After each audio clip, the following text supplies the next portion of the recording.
로마서 3장 23절로 25절까지 우리 함께 읽도록 하겠습니다. 한 목소리로 읽겠습니다. 모든 사람이 죄를 범하였음에 하나님의 영광에 이르지 못하더니 그리스도 예수 안에 있는 속량으로 말미암아 하나님의 은혜로 값없이 의롭다 하심을 얻은 자 되었느니라.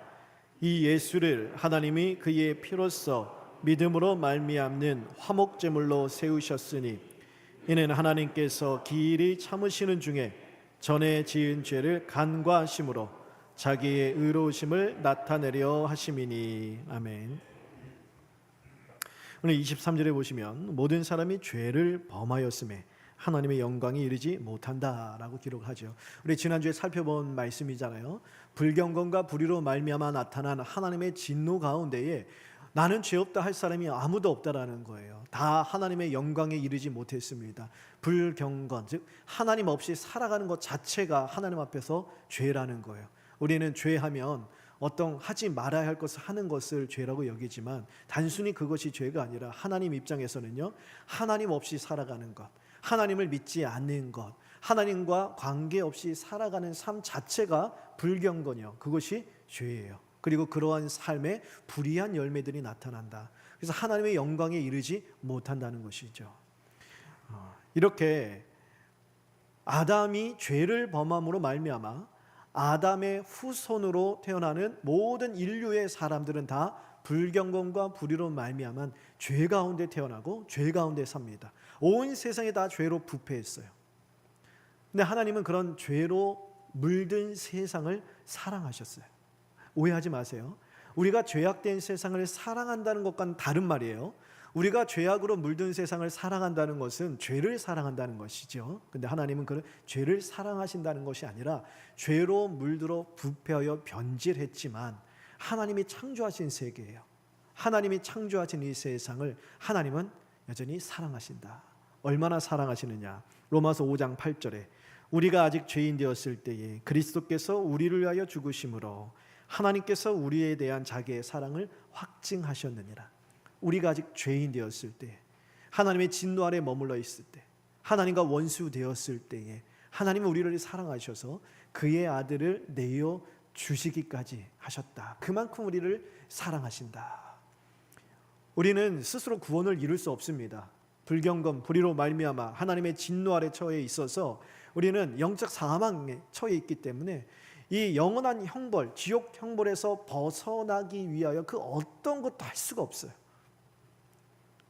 그러한 절망적인, 전적으로 부패하고 소망이 없는 자리에 처해 있을 때 하나님께서 우리를 위하여 어떤 일을 하셨다라는 거예요. 오늘 그것에 대해서 좀 자세히 살펴보도록 하겠습니다. 하나님이 창세기 1장 1절에 보면 태초에 천지를 창조하시니라, 성경 그렇게 기록을 시작을 합니다. 하나님께서 태초에 천지를 창조하신 목적이 무엇일까요? 도대체 왜 이 세상을 창조하셨을까요? 우리를 위해서? 우리 행복하고 잘 살게 하시려고? 부분적으로 맞아요. 하지만 궁극적인 목적과 동기는 아니에요.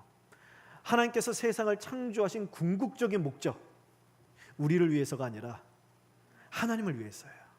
하나님을 위해서. 우리를 위해서 이 세상을 창조하셨다는 것은 철저히 인본주의 사상입니다. 우리를 위해서가 아니라 하나님이에요. 근데 더 정확하게 말하면 우리를 통하여 하나님이 영광 받으시기 위해서예요. 죄를 짓기 전 아담과 하와가 에덴 동산에 있을 때 모든 것이 완벽했지요. 그러니까 아담과 하와는 모든 것을 누리며 기뻐합니다. 무엇 하나 부족한 게 없었어요. 다 하나님이 모든 것을 만족해 하시면서 어떤 일을 하든 무엇을 하든 하나님과 동행하며 기뻐하며 하나님 안에 만족하며 하나님을 찬양하는 거예요. 그럴 때 하나님이 영광 받으시는 거예요. 그것을 위하여 하나님 창조하신 거예요. 하나님의 형상으로 지음받은 모든 피조물이 하나님이 주신 삶의 자리에서 하나님으로 기뻐하고 하나님으로 만족하고 하나님 때문에 즐거워서 하나님 찬양하고 기뻐하는 것을 통하여 하나님 영광 받으시기 위하여 이 세상을 창조하셨다는 거예요. 우리들을 적용해서 생각해 본다면 우리가 살아갈 때 우리가 하나님으로 인하여 기뻐하고 하나님이 너무 좋습니다. 하나님 때문에 내가 살만 납니다. 하나님 안에 내가 만족합니다. 이 세상 환경을, 내 삶의 환경을 둘러볼 때는 부족하고 아프고 공고하고 괴롭고 힘든 일이 많을지라도 그 위에 하나님이 계시고 지금까지 인도하신 하나님의 손길로 이것조차도 넘어가고 이기게 하시고 견디게 하시며 앞으로 하나님의 뜻을 이루어 주실 줄 믿습니다. 그래 나는 하나님만 있으면 됩니다. 하나님으로 기뻐하고 하나님으로 만족할 때 하나님이 최고의 영광을 받으신다는 거예요. 여러분 단순한 립 서비스가 아니에요. 우리 마음 깊은 곳에서부터 우러나오는 진실한 고백으로 하나님을 크게 기뻐할 때 하나님이 그 기쁨을 스스로 이기지 못하고 영광을 받으시오. 하나님이 기뻐하시면 그걸로 끝나지 않지요. 하나님의 기쁨은 곧 우리에게 은혜와 복으로 화답해 주시는 거예요. 그러니 그 은혜와 복을 누린 우리가 더 하나님 때문에 기뻐하는 거예요. 그래서 하나님께 또 영광을 올려드려요. 그 하나님이 그 기쁨을 스스로 이기지 못하시고 또 우리에게 크신 은혜와 복을 더하여 주시오. 이런 영적 복된 선순환이 일어나는 삶, 이것이 바로 하나님이 우리에게 주시고자 하시는 그런 아름다운 신앙의 생활이라는 것입니다. 아담은요, 죄를 범하기 전에 이런 삶을 살았습니다. 그런데 죄를 범함으로 말미암아 이 관계가 다 깨어져 버렸어요. 아담 이후에 태어난 모든 타락한 후손들은요, 그래서 죄 가운데 살아가면서 죄가 좋지 하나님을 좋아하지 않아요. 세상을 좋아하지 하나님을 사랑하지 않는다고요. 우리가 몇 년 전에 코로나라는 전대 없던, 세상에 없던 그러한 참 어려운 시기를 지냈지요. 그때 막 이 교회의 모든 예배가 다 중단되고 대면 예배를 다 중지시키고 비대면 예배로 전환되어서 예배당에 나오지 못하고 막 이 화면으로 예배를 보는 그런 시간도 있었습니다. 제가 전에 목회할 때도 이제 비대면 예배 이렇게 하는데 그 다음에 이제 끝나고 이제 대면 예배로 전환이 됐어요.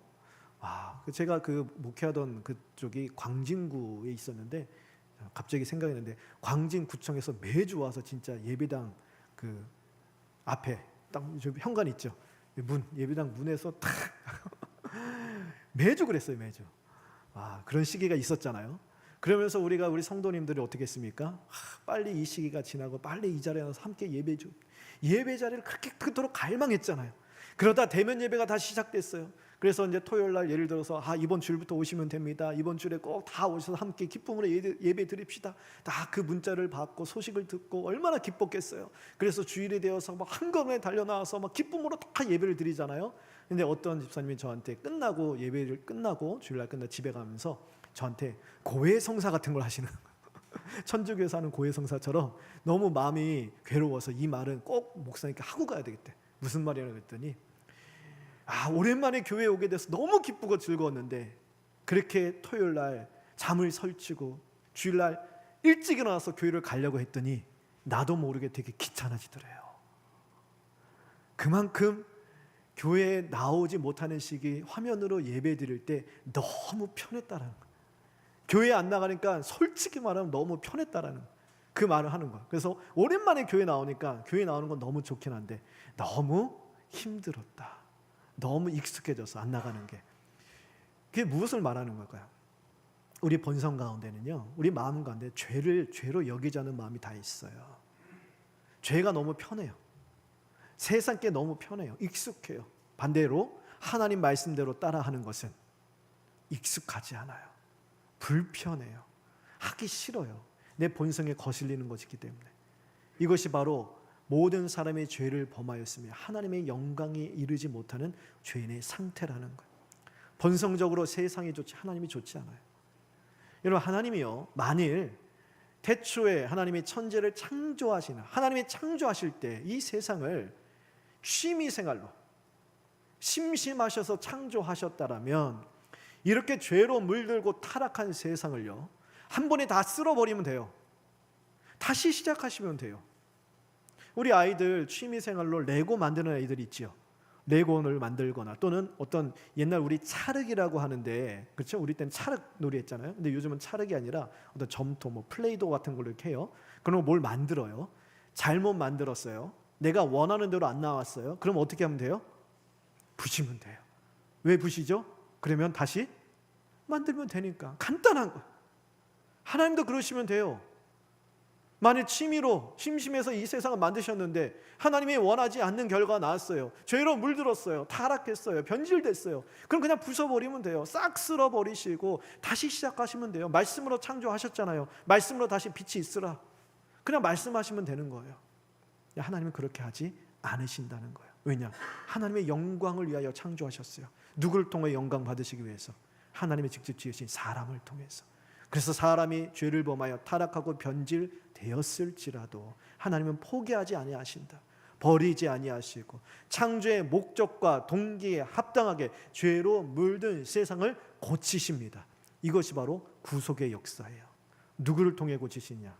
구원자 예수 그리스도를 보내주시면서. 그것이 오늘 말씀이에요. 여러분, 하나님의 그 속성이라고 이게 어려운 말로 얘기를 하는데, 하나님은 쉬운 말로 한번 해볼게요. 하나님은 어떤 분이십니까? 자, 우리가 다 이제 시험을 본다 생각해 보세요. 시험지를 나눠드릴게요. 딱 질문은 하나입니다. 하나님은 어떤 분이십니까? 여러분 한번 써보세요. 뭐라고 쓰시겠어요? 하나님은 어떤 분이십니까? 하나님은 진실하시고 사랑이시고 살아계시고 인자하시고 노하기를 더 여러 개겠죠. 이 성경에서 우리에게 가르쳐 주시는 하나님은 이러이러하다. 이것이 하나님의 속성이에요. 여러 가지 속성이 있습니다. 그런데 대표적으로 두 가지를 제가 한번 말씀드려 볼게요. 두 가지가 전부가 아니라는 거예요. 그런데 대표적으로, 자, 요한일서 4장 16절에는 하나님은 사랑이시라 그렇게 이야기해요. 다 알죠? 세상 사람도 다 알아요. 그래서 세상 사람도 하나님은 사랑이라는데 왜 너는 하나님 믿으면 왜 사랑이 없느냐 막 이렇게 비꼬고 비아냥거릴 때조차도 그렇게 이야기할 정도로 세상 사람도 다 알아요. 하나님은 사랑이시라는 거.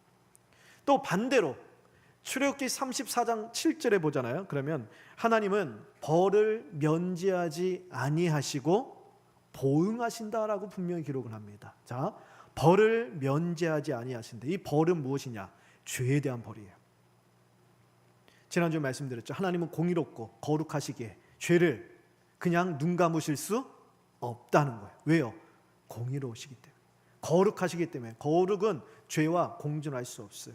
죄는 그 어떤 모양이라도, 조그만 것이라도 하나님은 그 죄에 대해서 벌을 내리셔야 돼요. 죄값을 치루어야 그 죄가 없어져요. 하나님의 거룩하심이 유지될 수 있어요. 그래서 죄에 대한 벌을 면하지 아니하시고 반드시 보응한다. 죄값을 물으셔야 한다. 이것이 하나님의 거룩하심 또는 하나님의 공의예요. 이 하나님의 사랑과 공의가 서로 공존할 수 있습니까? 하나님의 공의는 무섭지요. 하나님의 사랑은 우리가 원하는 거잖아요. 근데 이 사랑과 공의가 서로 공존할 길이 있겠습니까? 우리 인간에게는 없어요. 우리 사람은요, 한쪽으로 치우치기 마련이에요. 되게 거룩하신 분들, 죄와 피 흘리기까지 싸우기 위하여 정말 거룩과 정결과 경건에 힘쓰는 분들 보시면요, 대부분이 다 그런 거 아니에요? 되게 사랑이 없단 말을 많이 들어요. 사랑이 많은 분들은요, 사랑이 많기에 열려 있어요. 열려 있다는 게 뭐예요? 타협하는 것도 많아요. 교회도 마찬가지예요. 어떤 교회는요, 이 교회는 하나님의 자녀들이요, 하나님의 교회이기 때문에 하나님을 닮아서 사랑이 충만해야 되고 공의가 있어야 됩니다. 즉 죄를 용납해서는 안 돼요. 그런데 어떤 교회들은 사랑을 강조하다 보니까 어떻게 돼요? 사랑을 강조하니 연합해야 된다. 그러니 여기도 연합, 저기도 연합. 지난주에 제가 말씀드렸죠. 예수님을 믿는 것이 하나님을 믿는 거예요. 예수를 믿지 않고 하나님을 믿을 길이 없습니다. 근데 어떤 교회들 중에서는 예수를 이야기 안 하고 하나님만 이야기하는 교회가 있어요, 없어요? 있어요, 많아요. 예수를 믿지 않고도 우리는 하나님만 믿는다는 교회들이 많아요. 그 교회들도 우리 형제, 우리 자매니 우리 함께 연합해야 된다. 사랑으로 함께하자. 사랑. 그러니 그들과 함께 연합하려니 무엇을 말하면 안 되겠어요? 예수를 말하면 안 되는 거예요. 우리가 믿는 복음의 진리, 이 복음의 진리를 다 내려놓고 그냥 하나님이라는 그냥 뭉뚱그려 하나님이라는 그냥 너도 하나님 나도 하나님이 하나님이라는 하나의 신 이름 안에 하나의 연합하자, 사랑만 강조하는 이 움직임, 대표적으로 WCC가 있잖아요. 사랑으로 치우치든 공의로 치우치든 인간은 한쪽으로 치우치기 마련이에요. 하지만 하나님은 이 사랑과 공의가 다 양립하십니다. 왜냐? 하나님이시기 때문에. 하나님이기 때문에 가능해요. 근데 문제가 있어요. 문제는 죄 있는 인간에게 대하여 하나님의 사랑과 공의를 동시에 만족시킬 수 있는 방법이 없다라는 거예요. 왜냐? 죄 있는 인간은 불경건과 불의로 말미암아 나타나는 하나님의 진노 아래 이미 영원한 지옥 형벌에 처해져 있기 때문에 하나님의 사랑을 받을 길이 없어요. 받을 길이 있긴 있죠. 죄값을 치르면 되잖아요. 지옥 형벌을 다 받고 나면 그 다음에 하나님의 사랑을 받을 기회가 주어지는 거예요. 근데 문제는 지옥 형벌을 얼마나 받으면 될까요? 한 50년 받으면 될까요? 좀 더 써볼까요? 100년 정도 받으면 될까요? 그것도 모자라요? 1000년 정도 받으면 될까요? 아니에요. 지옥 형벌은 기간이 없습니다. 영원이에요, 영원. 그러니 다음 기회가 없어요. 사랑을 받을 수 없어요. 하나님의 사랑과 공의 동시에 우리에게 베푸실 수 있는 방법이 없어요. 이 딜레마를 하나님께서 영원한 지혜로서 해결하신다는 거예요. 어떻게 해결하시나? 오늘 24절 말씀이에요. 다시 한번 읽어보겠습니다. 24절 시작. 그리스도 예수 안에 있는 성령으로 말미암아. 자, 여기 속량이라는 단어를 주목해서 보세요. 속량이란 말은 속죄, 다른 말로 대속, 구속, 구원 다 동일한 말이에요. 근데 구원이란 말보다 좀 더 깊은 의미가 있습니다.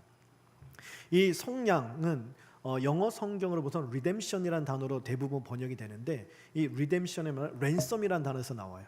ransom이란 말이 많이 사용되는 말인데 무엇이냐면 대속물이란 뜻이죠. 그러니까 이 헬라어 단어가 어떤 의미를 담고 있느냐?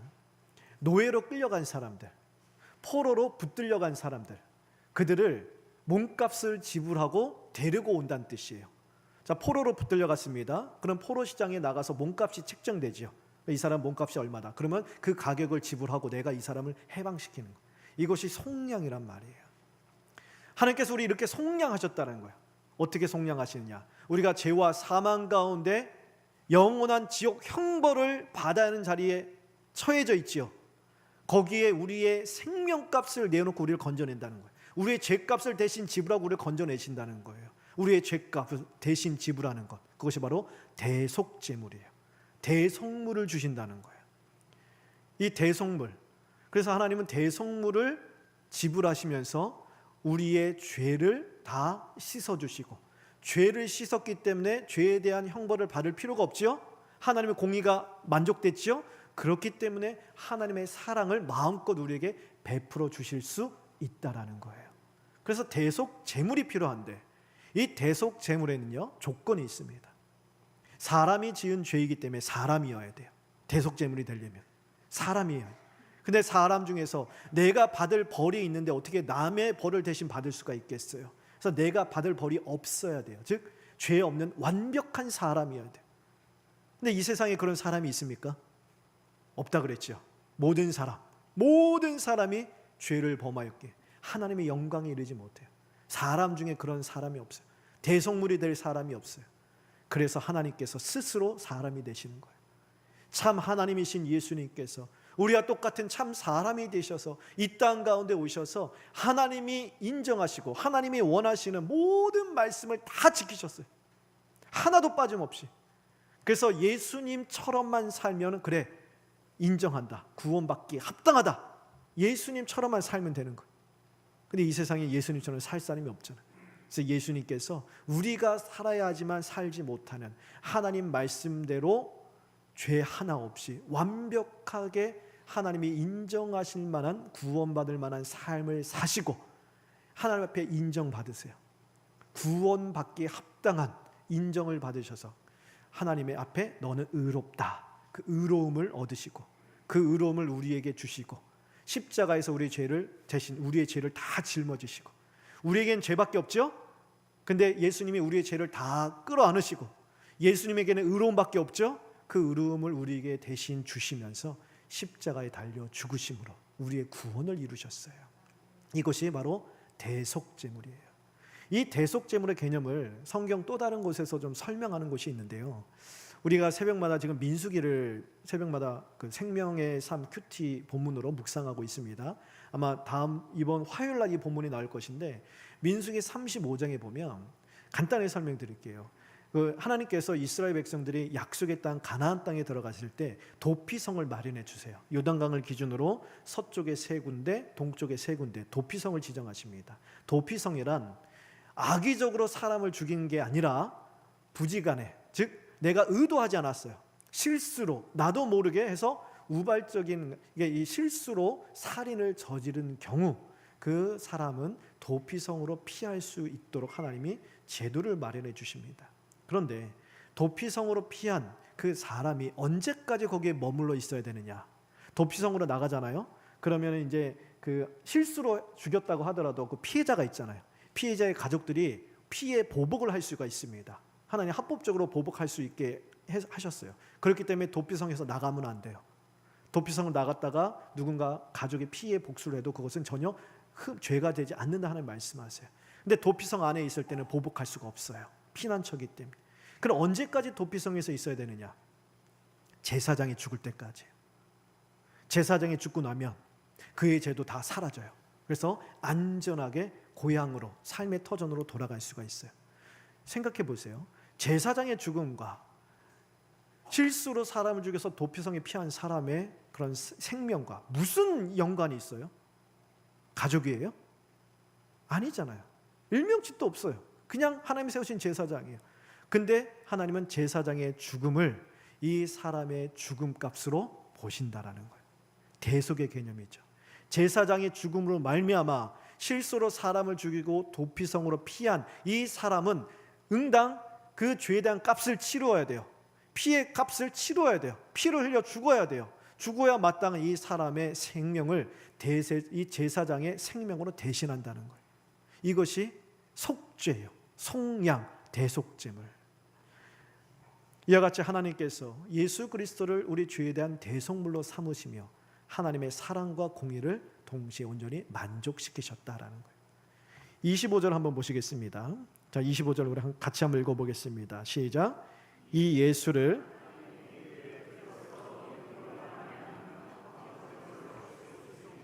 이는 하나님께서 길이 참으시는 중에 전에 지은 죄를 간과하심으로 자기의 의로우심을 나타내려 하심이니, 하나님께서 예수 그리스도를 우리의 화목제물로 삼으시면서 자기의 의로우심을 나타내셨는데, 왜냐? 전에 지은 죄들을 간과하심으로 길이 참으셨기 때문이다라고 이야기합니다.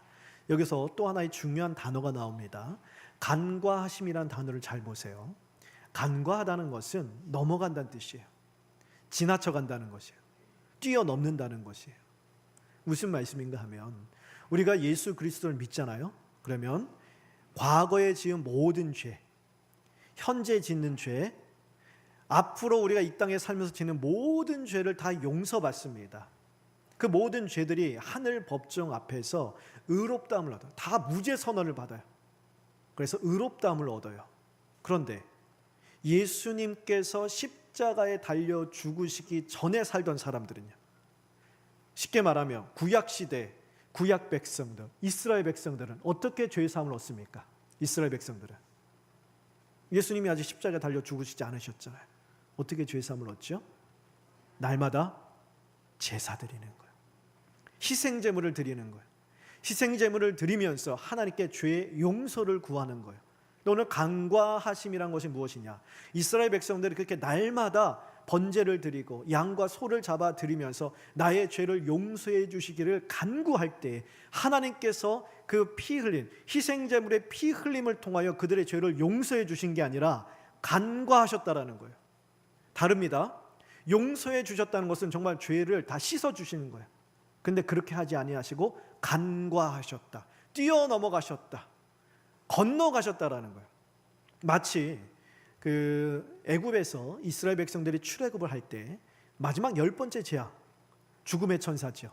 죽음의 천사가 지나가잖아요. 그러면 그 가정에 태어난 첫째 사람, 장자 또한 가축의 처음 난 새끼는 다 죽습니다. 목숨을 잃는 이런 무서운 재앙이 10번째 죽음의 천사의 재앙이에요.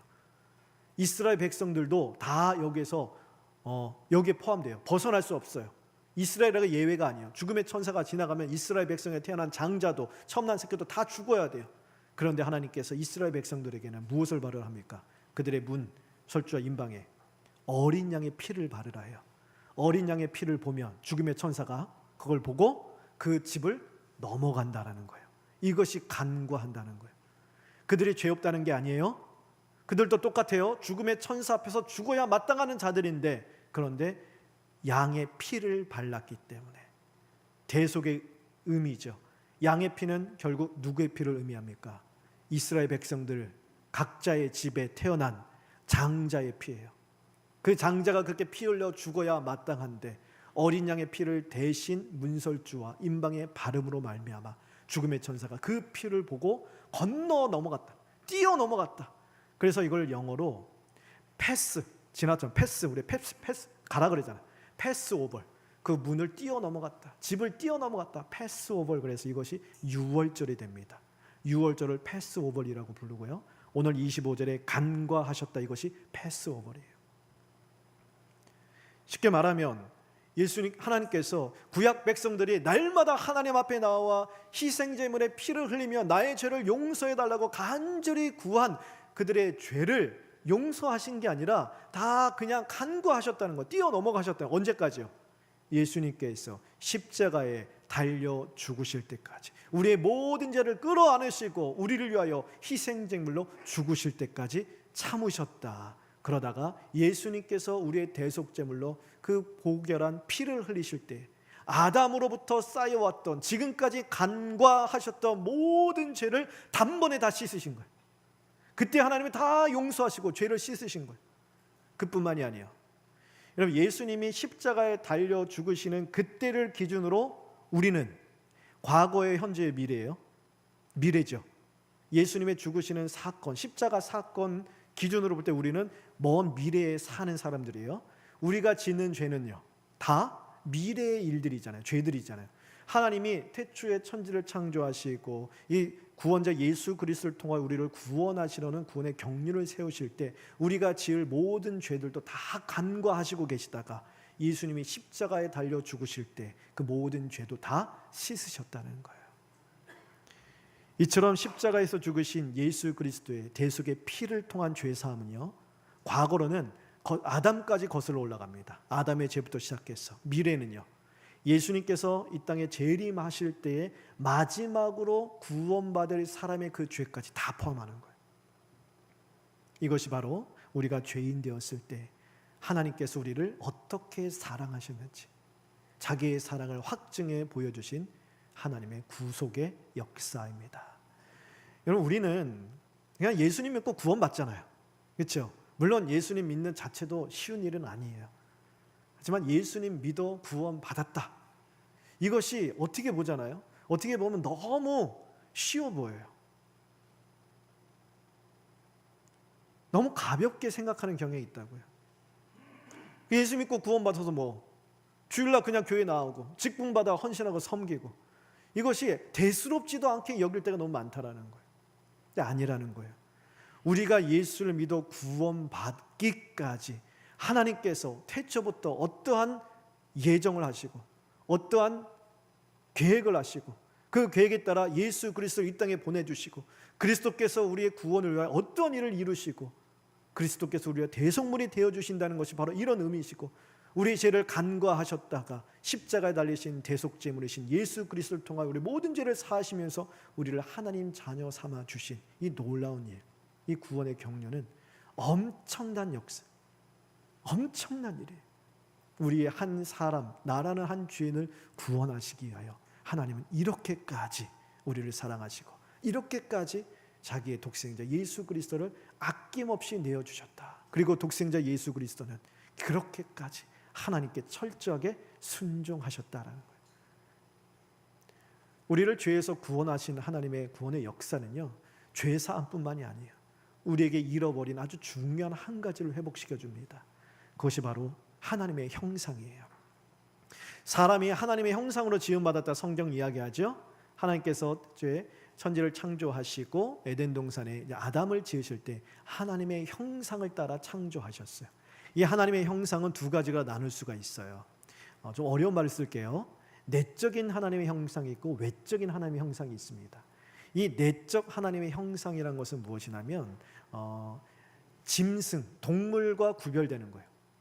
자, 짐승과 사람이 구별되는 가장 근본적인 게 무엇입니까? 인격체잖아요. 지적인 능력이 있습니다. 물론 동물 중에서도 지적인 능력, IQ가 돌고래도 IQ가 높잖아요. 그러한 IQ를 따지는 게 아니라 지적인 활동을 충만하게 할 수 있어요. 감정이 있습니다. 그리고 그거에 따라 의지적으로 행동할 수 있는 지정의 인격적인 인격체로 만들어졌다는 것. 이것이 하나님의 형상이에요. 그럼 외적인 형상은 뭐냐? 이 지정의, 이런 지적인 판단, 정서적인 호불호를 느끼는 좋다 싫다의 감정, 의지적으로 행동하는 이 모든 것이 하나님께로 맞춰져 있는 거예요. 이 방향이 하나님께로 맞춰져 있어서 하나님 무엇을 하든지 하나님을 충만하게 알아가는 거예요. 에덴 동산에서 나무를 따먹고 동물을 보더라도 그곳에 하나님이 숨겨져 있는 하나님의 손길을 바라보며 하나님을 바라보고 하나님을 알아가고 하나님을 찬양하는 거예요. 하나님을 아는 충만한 지식이 있어요. 감정은요, 내 감정이 하나님께로 맞춰져 있어서 무엇을 하도 하나님을 기뻐하고 하나님 때문에 즐겁고 하나님께 만족하기 때문에 하나님 앞에 즐거운 감정, 기쁘고 즐겁고 행복하고 소망을 누리는 충만한 감정들밖에 없는 거예요. 그리고 의지는요, 하나님이 기뻐하시는 대로 행하고 하자는 의지가 충만한 거예요. 이것이 바로 아담의 상태였어요. 그런데 죄를 범함으로 말미암아 이 방향이 깨어졌어요. 지식으로는 하나님을 알지 못합니다. 하나님을 알려고도 하지 않고 알지도 못해요. 무지해요. 하나님에 대해서. 감정으로는요, 하나님이 기뻐하시는 것이 아니라 내 육신이 기뻐하는 일만 행하는 거예요. 방향이 틀어졌어요. 의지로는요, 하나님이 기뻐하시는 길이 아니라 내가 원하는 대로 행하는 거예요. 아까 말씀드렸죠? 죄는 익숙한데 하나님이 원하는 것은 불편한 거예요. 방향이 깨어졌어요. 이 잃어버린 방향을 하나님께서 우리에게 회복시켜 주시는 거예요. 예수 그리스도의 구속의 은혜로 말미암아 그리스도의 장성한 분량에 이르도록 자라나게 하시면서 우리의 하나님을 향한 오해를 교정시켜 주시고 하나님을 향한 삐뚤어진 시각과 이해를 교정시켜 주세요. 이 방향이 깨어졌기 때문에 다 나름대로 하나님을 각자 나름대로 생각해요. 세상에 하나님을 믿는다는 사람들 보세요. 자기가 말하는 하나님, 이 사람이 말하는 하나님, 저 사람이 말하는 하나님 다 달라요. 각자 나름대로 하나님을 섬기는 거예요. 마치 눈먼 장님이 코끼리 만지듯이 코를 만져놓고서는 코끼리가 뱀 같다, 귀를 만져놓고서는 코끼리는 부채 같다, 다리통을 만져놓고서는 코끼리는 기둥 같다. 이처럼 각자 나름대로 다 하나님 향한 삐뚤어진 시각과 이해를 가지며 나 하나님 섬기고 있으면 괜찮다, 예수 안 믿어도 괜찮다. 하나님은 예수 그리스도를 통한 구속의 은혜를 통하여 우리에게 잃어버린 방향성을 회복시켜 주셔서 하나님께서 말씀을 통해서 우리에게 예수 그리스도의 이 대속의 은혜, 그리스도를 통하여 우리를 구원하신 하나님의 사랑을 알려주시며 회복시켜 주시는 것. 참 하나님을 참으로 사랑하는 법을 알려주세요. 하나님과 참된 교제와 사귐을 나누는 방법을 알려주세요. 어떻게? 그리스도를 통하여, 말씀을 통하여서, 복음을 통하여서. 그래서 그리스도를 알아가면 알아갈수록 하나님을 더욱 사랑하게 되는 거예요. 하나님을 향한 참된 사랑이 더욱더 부를때 일어나는 거예요. 그래서 더 그리스도를 알고 싶어 하는 거예요. 이런 선순환이 일어나는 것이죠. 그리고 이런 과정을 통해서 하나님께서 우리를 감동시키시는 그런 능력을 더해 주세요. 우리로 하여금 하나님 앞에 무릎 꿇게 하는 힘을 불어넣어 주시고 하나님을 섬김이 고된 노역이 아니라 기쁨이 되게 하십니다. 우리 안에 그리스도의 사랑이 불일듯 일어나게 하시며 사도 요한이 보라, 하나님이 어떠한 사랑으로 우리를 하나님의 자녀라 일컬음을 받게 하셨는가. 어디에서 봅니까? 말씀을 통해서 보는 거예요. 하나님께서 우리를 어떻게 살아가신지 여기 다 담아주셨어요. 말씀을 통해서 나를 구원하시기 위하여 그리스도를 희생제물 대속제물로 내어놓으신 그 하나님의 사랑의 크기와 넓이와 깊이와 길이를 알아가면서 우리 마음 가운데 하나님 계속 감동시켜 주세요. 하나님의 사랑으로 감동시켜 주셔서 기꺼이 자발적으로 자원하여 하나님을 찾고 하나님 말씀 앞에 엎드리고 하나님께 예배하게 하며 예배함이 나의 기쁨이요 기도함이 나의 힘이요 말씀이 나의 생명입니다. 내 삶에 하나님밖에 없습니다. 이 고백을 억지로 하게 하시는 게 아니라 자원하여서 기꺼이 고백을 하며 하나님과 동행하도록 우리를 이끌어 주신다는 것입니다. 예수 그리스도께서 십자가에서 죄인을 위한 대속물로 달려 죽으신 이 사건은요, 하나님께서 죄로 물든 세상을 사랑하시다, 이처럼 사랑하신다는 것을 스스로 확증해 주신 사건입니다. 여러분, 이 진리의 말씀, 이 복음은요, 우리에게 이해해서 믿으라고 주신 말씀이 아니에요. 논리적으로 잘 설명을 해서 납득되어서 믿으라고 주신 말씀이 아니에요. 일방적인 선포입니다. 하나님이 우리를 사랑하신다는 하나님의 선언이에요. 이처럼 내가 너희를 사랑한다는 하나님의 선포예요. 그렇게 우리는 이 복음 안에 우리 자신을 돌아볼 줄 알아요. 복음을 통하여 우리를 바라보는 법을 배워야 합니다. 세상에서 살아가며 세상 속에 있는 우리의 자신을 볼 때 우리는요, 세상과 별반 다를 바 없을 거예요. 똑같아요. 뭐 하나 차이 나요? 주일날 예배 드리는 거 빼고는 똑같아요. 하지만 그리스도 예수 안에서 우리를 바라보는 거예요. 십자가를 통하여 바라보는 거예요. 대속의 은혜를 통하여 우리를 바라보면 우리가 하나님께 엄청난 사랑을 받았고 지금도 받고 있고 앞으로도 그 사랑을 받는 보배로운 존재임을 알게 되실 것입니다. 물론 우리가 매일 죄짓지 않고 하나님만 사랑하고 하나님의 영광을 위하여 살고자 하지만 그렇게 살지 못해서 죄스러울 때가 많잖아요. 괴로울 때가 많잖아요. 탄식할 때가 많을지라도 십자가의 대속의 은혜로 죄사함을 받았음을, 하나님께 용납받았음을, 새로운 피조물이 되었음을 기억하면서 그렇게 구속함을 받은 우리의 모습, 그리스도 안에 있는 우리의 모습을 바라볼 때 우리는 그리스도를 의지하여 다시 하나님 앞에 설 수 있는 거예요. 내 모습을 바라보면 면목이 없어요. 무슨 뻔뻔한 낯짝으로 하나님 앞에 설 수 있을까? 맞아요. 하지만 우리는 우리 자신의 어떠함으로 하나님께 나아가는 게 아니에요. 구속함을 받은 우리예요. 그리스도의 대속의 은혜, 그리스도의 생명으로, 그의 대속의 은혜로 나를 위하여 십자가에 매달려 죽으신 그 보배로운 사랑과 피로 말미암아 나는 다시 은혜의 보좌 앞에 나가 하나님 앞에 서는 것입니다. 그럴 때 하나님께서요, 절대로 이렇게 말씀하시지 않으세요. 너 뻔뻔하구나. 네가 무슨 낯짝이 있어서, 네가 무슨 자격이 있어서. 하나님은 절대 그렇게 말씀하시지 않으세요. 오히려 내가 너를 기다렸다. 탕자의 아버지처럼 아무 말씀 안 하시고 우리를 안아주세요. 우리를 회복시켜 주십니다. 하나님께 예수 그리스도를 바라보듯 우리를 바라보시고 예수 그리스도를 사랑하시는 마음으로 우리를 사랑해 주시며 우리를 다시 믿음 위에 견고하게 세워 주시는 것입니다. 이 복음을 기억하시고요, 이 복음을 우리에게 주신 예수 그리스도의 대속의 은혜를 깊이 묵상하시며 감사하시며 주님과 함께 우리의 신앙을 힘있게 걸어나가는 저 여러분 되기를 바랍니다.